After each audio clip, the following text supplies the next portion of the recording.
Sýndu ykkur til hamingju með afmælið og takk til fyrir. hamingju með hennar sigur. Hver er fyrstu viðbrögð? Mjög ánægður, bara, þetta var mikilvægur leikur til að komast í play-offs og nú erum við bara heldur líklegir. Mér fannst svona báðum liðum, mér fannst svona vantar dálítið svona eldmóðin í þetta með að við mikilvæga leiksins. Já, ég er sammála, það var ekki það mikill kraftur í þessu en ég veit ekki af hverju það er.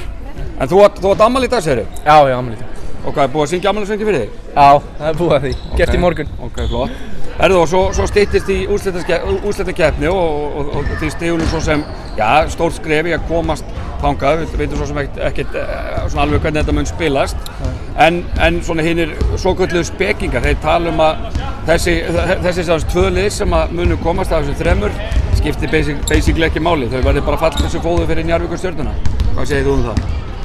Ég er ekki sammála því. Ég er bara, við trúum alltaf að við séum að fara að vinna leikina sem við förum inn í og hvort það er á móti Stjörnunni eða Njarðvík eða Haukum, það skiptir engu máli. Okkur er alveg saman hvað þeim finnst. Þú endar með hvað? 4 stig í kvöld, eitthvað svipað á móti, hvar er Fjölin? Er hún týnd eða? Nei, hún er enn ekki þar. Ég finn hana. Þú ætlar að finna hana fyrir play-offs þegar það skiptir virkilega máli? Ég lofa því. Til hamingju með afmælið. Takk.